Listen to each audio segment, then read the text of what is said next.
This video is sponsored by Raj Jewelers Chaya Compound, Image World Vichia, KIPN College, GIDA Gorakhpur. नमस्कार, मैं हूं दिलजीत और आप देख रहे हैं extra news live. Nishad Yuva Vahini ने आज नगर निगम के रानी लक्ष्मीबाई पार्क में अखिलेश निषाद के शहादत को लिए आज हवन पूजन किया। इसके साथ ही उन्होंने निषाद पार्टी के राष्ट्रीय अध्यक्ष डॉक्टर संजय निषाद के ऊपर आरोप लगाते हुए कहा कि वो परिवारवाद की राजनीति करते हैं, जबकि आरक्षण को लेकर ही उनका जन्म हुआ था।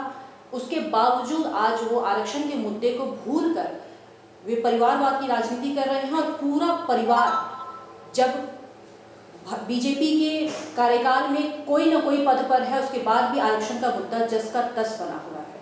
आपको बता दें कि 7 जून 2015 को आरक्षण की मांग को लेकर सहजनवा के करसरवल में प्रदर्शन के दौरान निषाद समाज के होनहार क्रांतिकार जवान अखिलेश निषाद शहीद हो गए थे।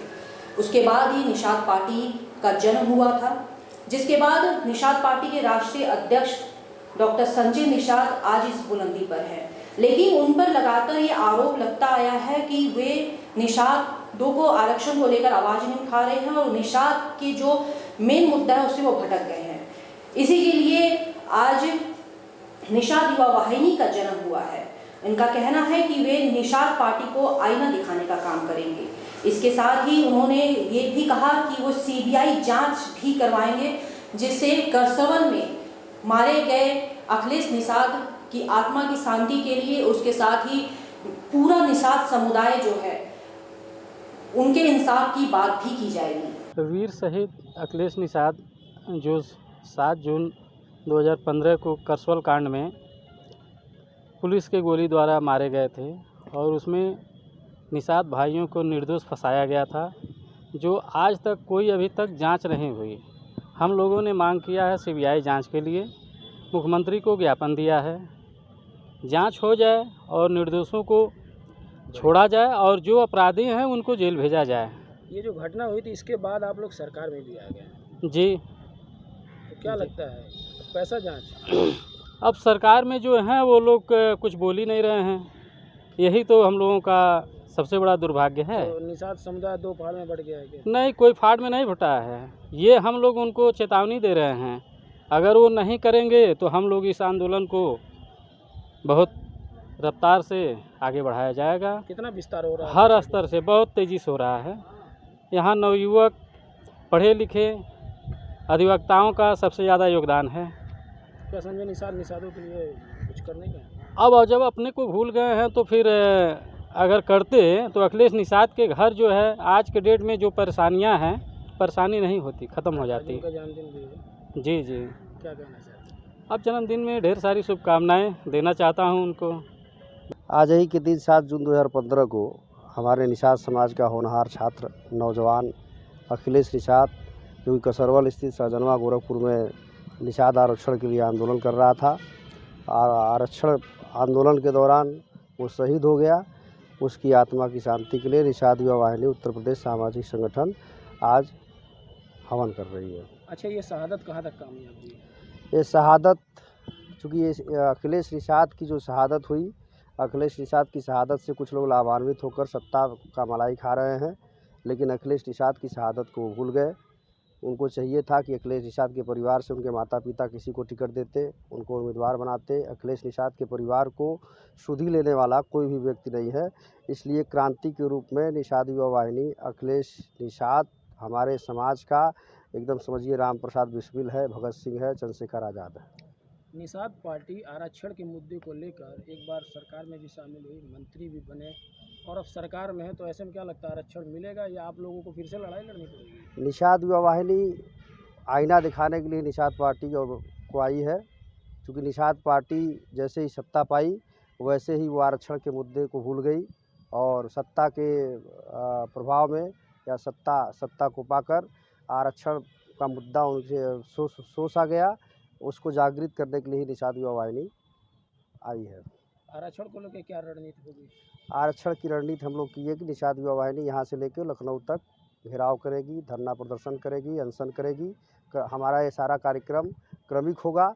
इसी क्रम में हमने आज 7 जून 2015 को जो कि हमारे अखिलेश निषाद आरक्षण को लेकर शहीद हो गए थे कसरवाला स्थान पर, उनकी आत्मा की शुद्धि के लिए और डॉक्टर संजय निषाद की बुद्धि के लिए, सद्बुद्धि के लिए हमने आज यहाँ हवन किया है। आप संजय निषाद की सद्बुद्धि की बात कर रहे हैं, क्या लगता है परिवारवाद में ये पार्टी बन गई? क्यों नहीं परिवारवाद में पार्टी बन गई है? आप बताइए, वो किसी भी अदना से निषाद को टिकट दे दिए होते, हमारे शहीद अखिलेश निषाद के माता पिता में से किसी को उम्मीदवार बना दिए होते, तो भी ये निषाद समाज समझता कि वो निषाद समाज के साथ है। उनका पूरा परिवार, एक परिवार की पार्टी है निषाद पार्टी। बालाजी पैरामेडिकल के द्वारा आज विदाई समारोह का आयोजन किया गया, जिसके बाद सांस्कृतिक कार्यक्रम भी किए गए। पैरामेडिकल के छात्रों ने कई रंगारंग कार्यक्रम प्रस्तुत किए और सबसे अनोखी बात तो इसमें ये थी कि इसमें मेल छात्रों ने भी मनमोहक प्रदर्शनी की। मुख्य अतिथि के रूप में दिग्विजय नाथ पीजी कॉलेज के प्रचार प्रसिद्ध शिक्षाविद प्रोफेसर ओम प्रकाश सिंह द्वारा इस मनमोहन कार्यक्रम की भूरी प्रशंसा की गई। साथ ही उठो जागो जागृत हो का पाठ पढ़ाया और सभी विद्यार्थियों से अपील की गई कि खोपड़े की खोलें और खूब मन लगाकर परिश्रम करें। अविनाश कुमार श्रीवास्तव इस संस्था के सेंटर हेड की भूमिका में हैं। 11 साल से हम लोग इस पढ़ाई के साथ साथ बच्चों को एजुकेशन के साथ साथ, शिक्षा के साथ साथ कल्चरल इवेंट, स्पोर्ट्स और विभिन्न तरीक़ों के इवेंट कराते हैं हम लोग। आज का ये जो इवेंट कराने का उद्देश्य है हमारा कि बच्चों के अंदर पढ़ाई के साथ मतलब शिक्षा एजुकेशन के साथ साथ लॉजिकल मतलब तकनीकी शिक्षा के साथ साथ चिकित्सा के शिक्षा के साथ साथ कैसे हम लोग एक समाज में सब गुण लेके एक अच्छे नागरिक बन सकते हैं। तो हर विद्यालय और हर संस्था का एक उद्देश्य होता है कि हम बच्चे को कैसे सर्वांगीण और चौमुखी विकास कर पाएँ। इस विकास के उद्देश्य से रखते हुए हम लोगों ने ये इवेंट ऑर्गेनाइज कराया है। अभी तो ये कार्यक्रम का शुरुआत है जो शरद चंद्र त्रिपाठी सर की अध्यक्षता में हो रहा है। यहाँ पे दिन भर अतिथियों की आगमन होते रहेंगे और लगभग 50 इवेंट हैं जो अभी आप लोगों ने 2 इवेंट 3 इवेंट देखा है। लगातार ये 5 बजे तक कार्यक्रम चलेगा। इसमें जो साल भर हमारे बच्चे पढ़े हैं, जो तकनीक में अच्छा परफॉर्मेंस किए हैं, जिन्होंने अच्छा अटेंडेंस अपने आप को यहाँ पे कॉलेज में दिया है, जिनका मार्क्स बहुत अच्छा आया है, 50 सर्टिफिकेट डिस्ट्रीब्यूट होंगे अतिथियों के द्वारा। तो लगातार ये इवेंट साल दर साल हम गत वर्ष कराते रहते हैं और ऐसे साल में कम से कम 3-4 इवेंट हम लोग कराते हैं। पुरुष आईपीएल की तर्ज पर महिला आईपीएल की भी शुरुआत हुई है, जिसके बाद सबसे खुशी की बात तो ये है कि गोरखपुर की एक डॉक्टर को बीसीसीआई के द्वारा नियुक्त किया गया और वे क्रिकेट मैच में बतौर डॉक्टर उन्होंने सारे खिलाड़ियों की देखरेख की। उन्होंने आज प्रेस कॉन्फ्रेंस कर क्या कुछ कहा, आइए सुनते हैं। हर टीम में एक फिजियोथेरेपिस्ट था। छोटी मोटी चोट है या कुछ जैसे कि कोई मसल पुल हुआ तो भाई ऑब्वियस सी बात है कि अगर प्लेयर्स इतनी मेहनत कर रहे हैं, दिन रात खेल रहे हैं, तो हर टीम के साथ एक फिजियोथेरेपिस्ट थे, लेकिन डॉक्टर मैं सिर्फ अकेली मैं ही थी। अच्छा, एक नई बहस शुरू हुई अभी खिलाड़ियों, अगर महिला खिलाड़ियों की बात करें उनके मासिक धर्म को लेकर, चाइना की खिलाड़ी ने कहा कि अगर उसे ऐसा नहीं होता तो शायद उसने और अच्छा प्रदर्शन किया होगा। तो कुछ भारतीय खिलाड़ियों ने भी इस पर प्रतिक्रिया दी है।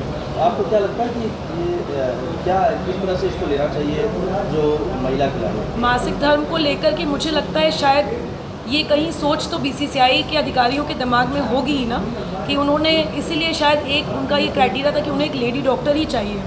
तो मैंने वहाँ जाके ये महसूस किया कि लड़कियों को काफ़ी दिक्कतें हैं और एक स्पष्ट सी बात है कि अगर मासिक धर्म का पहला दिन है तो कोई भी खिलाड़ी अपना 100% कैसे दे सकता है। उस गर्मी में जहाँ उसको घंटों खेलना है, तो उस दर्द, उस तकलीफ़ और उस मासिक के बहाव के साथ कैसे कोई खिलाड़ी अपना 100% दे सकता है। तो मुझे ये लगा कि थोड़ी सी इस चीज़ के बारे में खिलाड़ियों के स्वास्थ्य पे और ध्यान देने की ज़रूरत है और शायद ये बीसीसीआई का पहला कदम इसी डायरेक्शन में था कि उनको सही गाइडेंस मिले।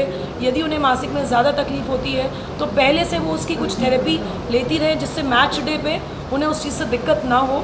और यदि मैच डे पे उनका मासिक धर्म का दिन पड़ रहा है तो ऐसी दवाइयाँ भी आती हैं कि उससे वो उनका मैच डे से उनका मासिक धर्म कंसाइड नहीं करें, क्योंकि एक खिलाड़ी का प्रदर्शन सिर्फ उसके लिए महत्वपूर्ण नहीं होता, उसकी पूरी टीम के लिए महत्वपूर्ण होता है। तो ये जो एक दिन का शो होता है इसमें आपका 100% होना बहुत ज़रूरी है। तो इसके लिए ये भी बहुत ज़रूरी है कि खिलाड़ियों को, महिला खिलाड़ियों को मासिक धर्म संबंधी कोई दिक्कत ना हो। मानसिक और अगर साइकोलॉजिकली देखें तो आप क्या मैसेज देना चाहेंगे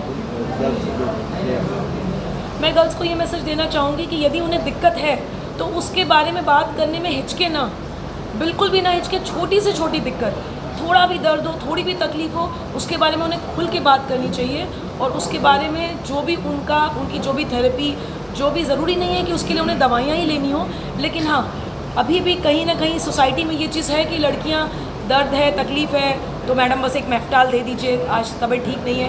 तो मुझे खुद ही समझ में आ जाता था, तो मैं कहती थी अरे मैं आपकी इसी चीज़ के लिए तो आई हूँ, मुझे आप खुलकर बताइए।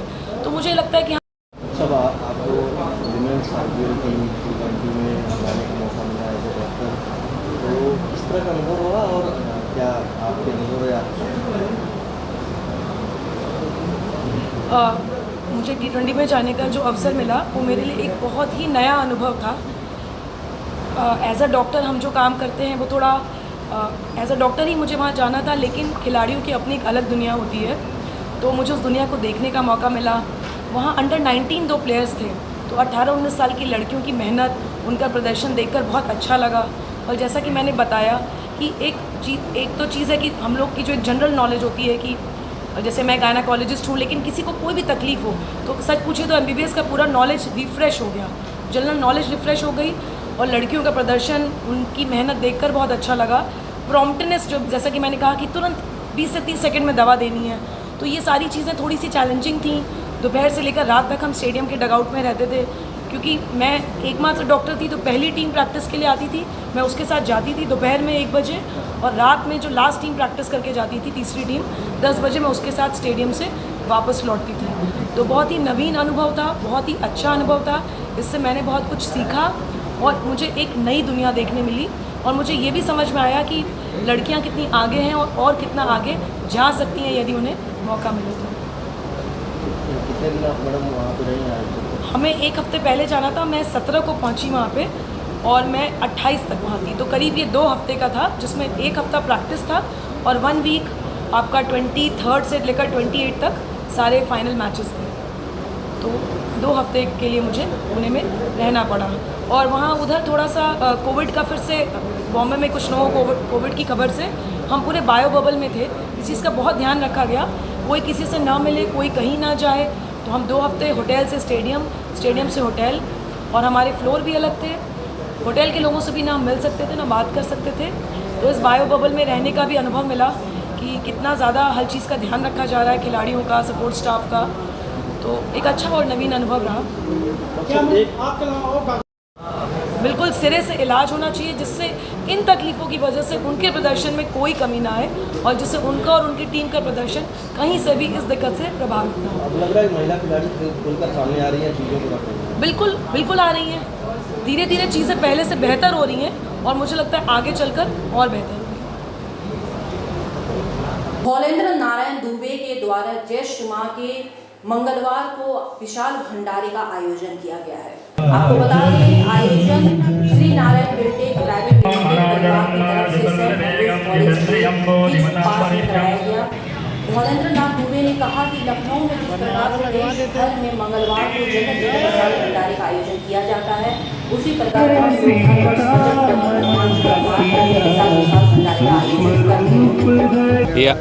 ये जेठ मास का आज मंगलवार, बड़ा मंगलवार है, तो हम लोग हर साल बजरंगबली की कृपा से, इनके आशीर्वाद से हम लोग करते रहे हैं। बीच में कोरोना के नाते थोड़ा डिस्टर्ब हो गया था, इस साल से फिर से हम लोगों ने शुरू किया है।